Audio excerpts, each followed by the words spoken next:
Une audience, celle accordée par le président de la République au ministre saoudien du Commerce et de l'Investissement, c'était aujourd'hui. Une rencontre, celle présidée par le Premier ministre et qui a réuni aujourd'hui une délégation ministérielle mauritanienne et le ministre saoudien du Commerce et de l'Investissement, et puis un atelier celui organisé par le ministère de l'Intérieur et de la Décentralisation et la Coopération allemande au profit des collectivités locales du G5 Sahel, coup d'envoi aujourd'hui à Nouakchott. Voilà pour les principaux titres de votre journal et c'est parti, Madame, Mesdemoiselles, Messieurs, bonsoir et bienvenue à votre 21h30 de ce vendredi donc 21 février 2020. Un vendredi placé sous le signe du renforcement de la coopération, des liens de coopération entre la Mauritanie et l'Arabie saoudite, particulièrement dans le domaine de l'investissement. Les opportunités qu'offre la Mauritanie dans ce domaine, il y a un plan donc pour concrétiser de telles opportunités. Tout cela a été au centre des discussions aujourd'hui entre les dirigeants mauritaniens et les ministres saoudiens du commerce et de l'investissement, des entretiens qui ont commencé au palais présidentiel Bokar Bayleba. Les relations de coopération liant la Mauritanie et l'Arabie saoudite et les voies et moyens de les raffermir davantage sont au centre de l'audience accordée par le président de la République, M. Mohamed Ould-Cheikh Al-Ghazouani, au ministre saoudien du Commerce et de l'Investissement, Dr Majid Ben Abdullah Al-Qasabi, en visite dans notre pays. À sa sortie d'audience, le ministre saoudien a fait une déclaration à la presse dans laquelle il dit avoir transmis les salutations du gardien des lieux saints et de son Altesse, le prince héritier, à son Excellence, le président de la République et au peuple mauritanien frère. Il a indiqué que la Mauritanie est le pays du million de poètes et la relation entre l'Arabie saoudite et la Mauritanie est une relation politiquement et fraternellement forte. Les deux pays sont plus que frères. Seulement, les relations commerciales et d'investissement ne répondent pas aux aspirations des dirigeants des deux peuples. Or, le principal pilier de cette relation est le secteur privé qui est essentiel au développement des relations commerciales et d'investissement entre les deux pays. Le ministre saoudien du Commerce et de l'Investissement a indiqué que l'audience a permis de discuter des opportunités d'investissement actuelles en Mauritanie et il a été convenu d'élaborer un plan de mise en œuvre spécifique en vue de soutenir ces opportunités et les commercialiser.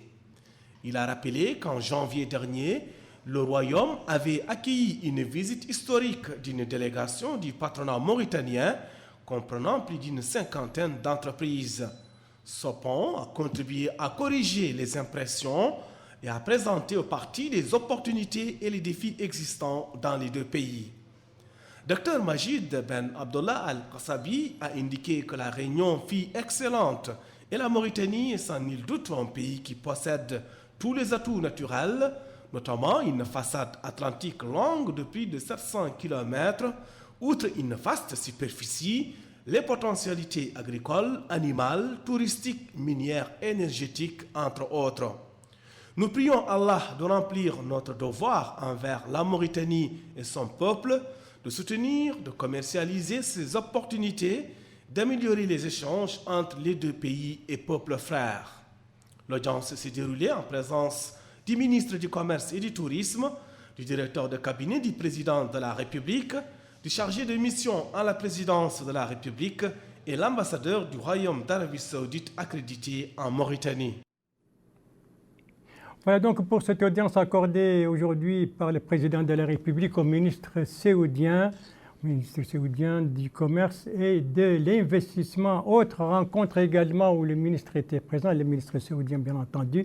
C'est cette rencontre qui s'est déroulée au niveau de la prémature et présidée par le Premier ministre. Il s'agit d'une rencontre entre une délégation ministérielle mauritanienne et le ministre saoudien du Commerce et de l'Investissement. Il a été question bien entendu également ici du partenariat entre les deux pays, surtout en prélude à la prochaine visite en Arabie Saoudite du président de la République. Il faut dire que la délégation comprenait notamment 7 ministres, celui de l'économie et de l'industrie, les finances, pétrole, énergie et mines, pêche et économie maritime, commerce et tourisme, développement rural et hydraulique et assainissement, ainsi que le ministre délégué chargé de la promotion de l'investissement et du développement industriel. Une rencontre également qui s'est déroulée, vous l'avez vu en image, en présence du ministre des Affaires étrangères, de la coopération des Mauritaniens de l'extérieur ainsi. Voilà, ça c'était donc aujourd'hui à la prémature. Et l'investissement justement et sa promotion, ainsi, c'était également l'un des thèmes commentés parmi les sujets au cours de la conférence hebdomadaire pour commenter les travaux du Conseil des ministres. Il y avait bien évidemment l'investissement et sa promotion, il y avait également la réforme du système éducatif à la lumière de la feuille de route présentée hier en Conseil des ministres, ou encore la récente visite ici à Nouakchott du président sénégalais. Pour cela, 3 ministres étaient à la manœuvre devant la presse pour donc cette conférence de presse, une conférence dont voici un résumé avec Abdoulaye Demeba. Le ministre de l'Enseignement supérieur, de la Recherche scientifique et des technologies de l'information et de la communication, porte-parole du gouvernement, Sidi Ould Salem, a indiqué que le Conseil des ministres a examiné et adopté 2 projets de décret et de communication, dont une relative à la réforme du système éducatif. La feuille de route de la réforme du système éducatif est fondée sur la vision du président de la République, à savoir de faire de l'école le creuset de l'unité nationale au service de l'inclusion sociale et du développement durable. Cette feuille de route permettra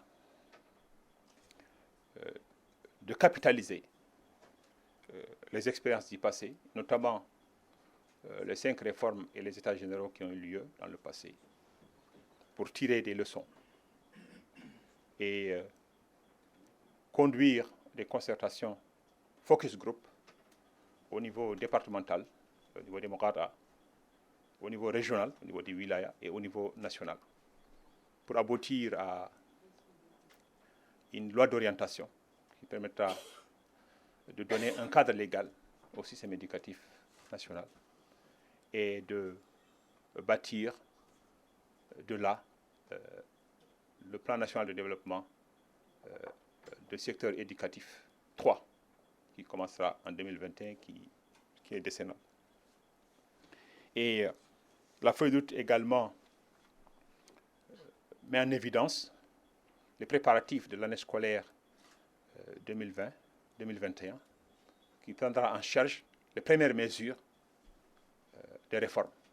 Dans le cadre de l'ancrage de la gouvernance et du système éducatif, des groupes de travail seront mis en place autour de l'élève pour sa préparation à aller à l'école, en ce qui concerne son encouragement et sa nutrition, et tout ce qui prépare l'élève, tout ce qui prépare l'apprenant autour de la classe, pour que la classe soit un milieu d'acquisition de compétences.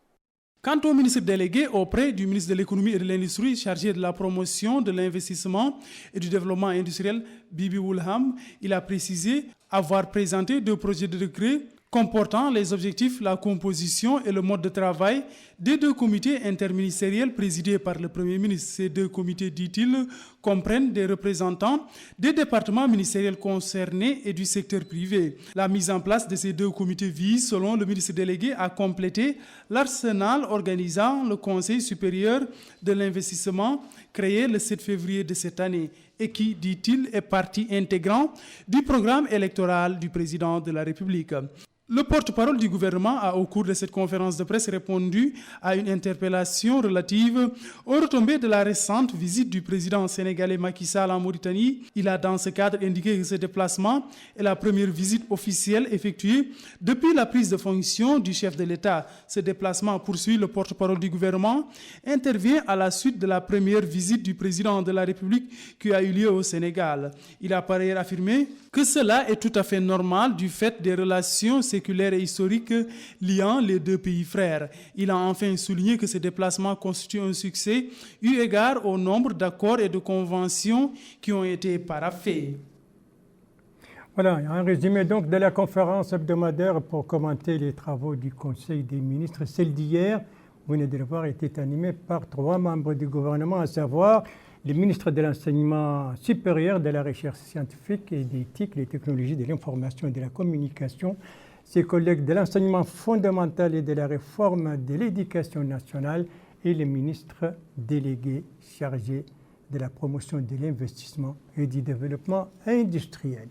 Leurs collègues de l'emploi, de la jeunesse et des sports, lui, a effectué aujourd'hui une visite au siège de la direction générale des CAPEC. C'était donc aujourd'hui, et ce siège se trouve dans la Muqata'a de Tefrarzena. Une visite d'information et de prise de contact, mais où le programme Mon projet, mon avenir n'était pas absent.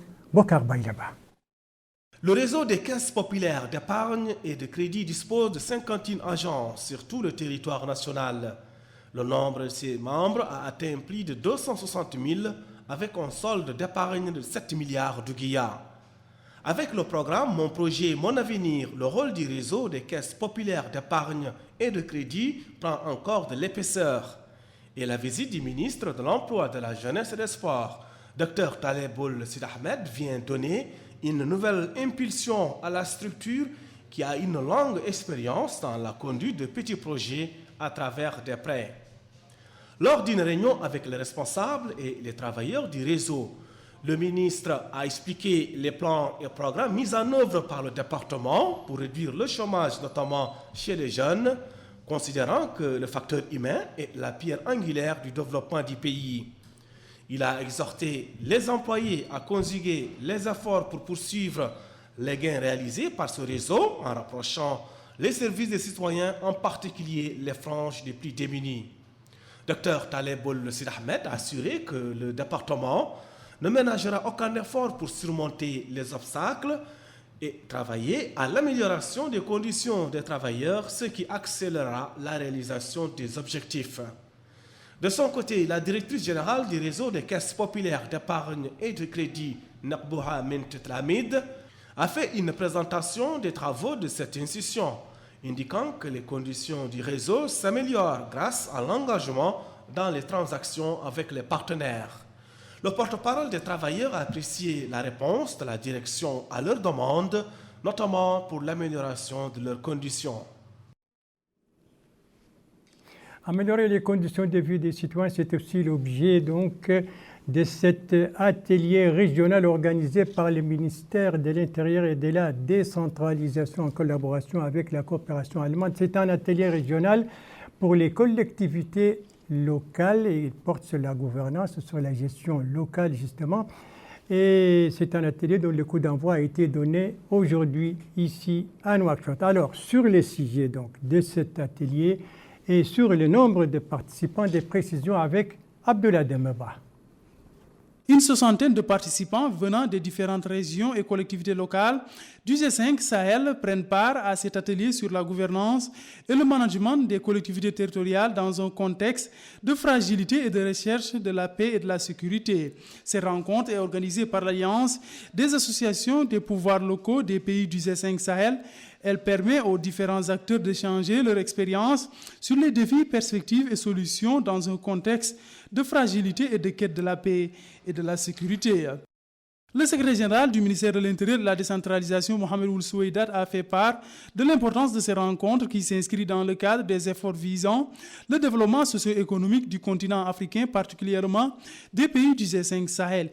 Il a par ailleurs souligné que cet atelier compte hisser le niveau de coopération, de solidarité et d'entraide entre les différents pays du G5 Sahel. Quant au maire de la commune de Tafrazaina, Taleoul Mahjoub, il a évoqué les ambitions et objectifs visés au cours de cet atelier sous-régional.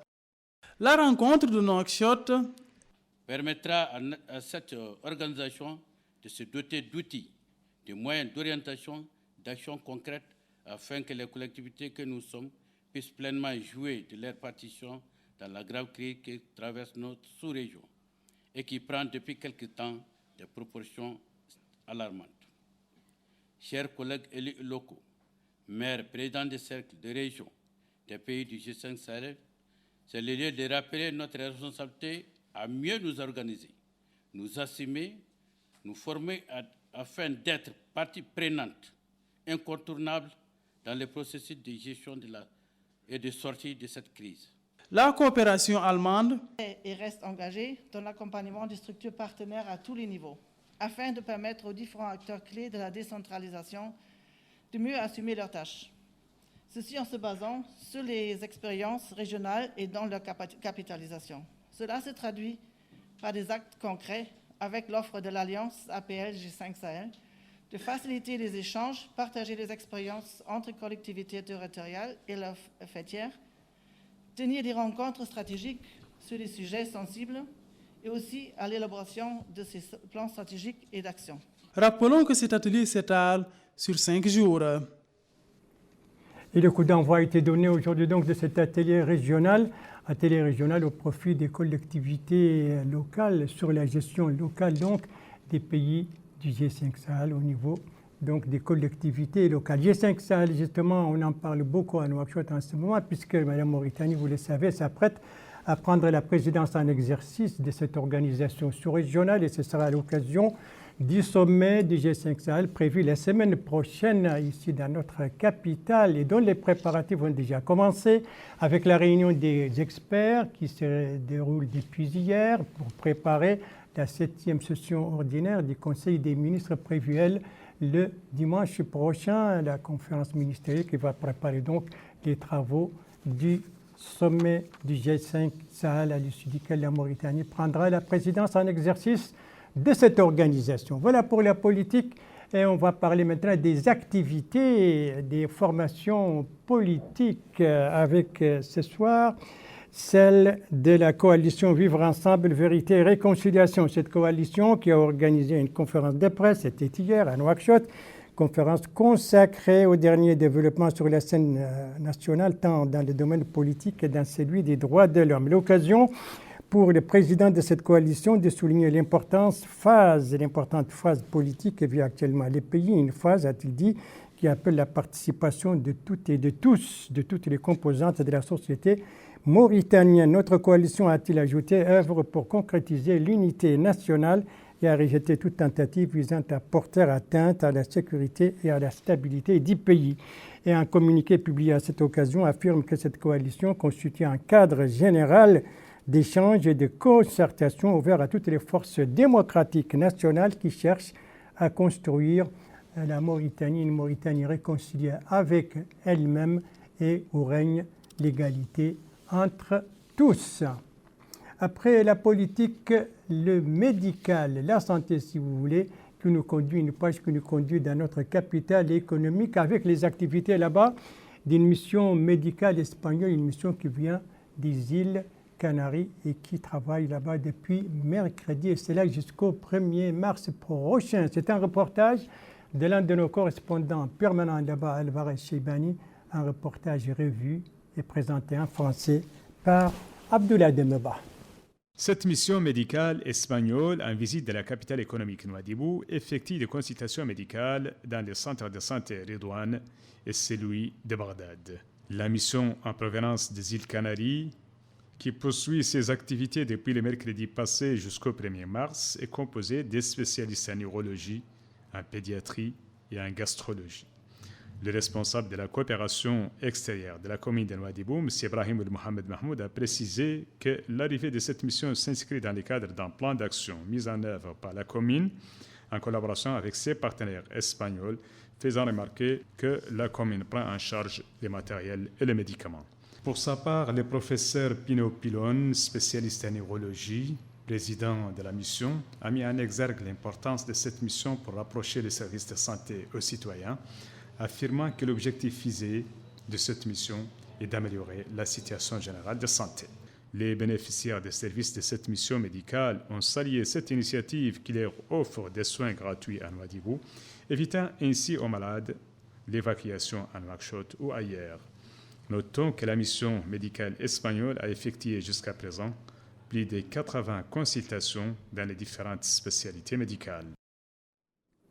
Et vous l'avez corrigé de vous-même, il faut rendre à Abdelrahman ce qui lui appartient. C'était bien Abdelrahman Hamadan qui a travaillé ce reportage relatif aux activités de la mission médicale espagnole qui travaille actuellement dans notre capitale économique. Et c'est la fin de ce journal. Merci Madame, Mademoiselle, Monsieur, à vous. Merci à vous donc Madame, Mademoiselle, Monsieur de l'avoir suivi. Merci bien entendu aux équipes rédaction et techniques qui ont participé à sa conception.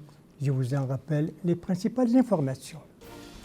Ici, c'est cette audience accordée par le président de la République, M. Mohamed El-Cheikh Radouani, au ministre saoudien du Commerce et de l'Investissement. Ça, c'était aujourd'hui.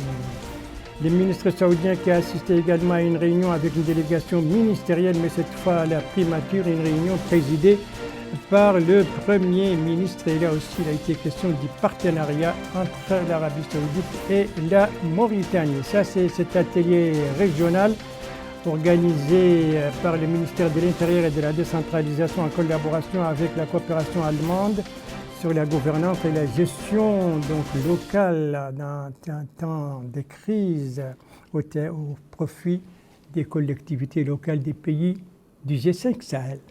Voilà, il ne me reste plus qu'à vous souhaiter une très très bonne fin de soirée, une très très bonne fin de semaine et à vous donner rendez-vous, Inch'Allah, demain à la même heure, 21h30. Bonsoir.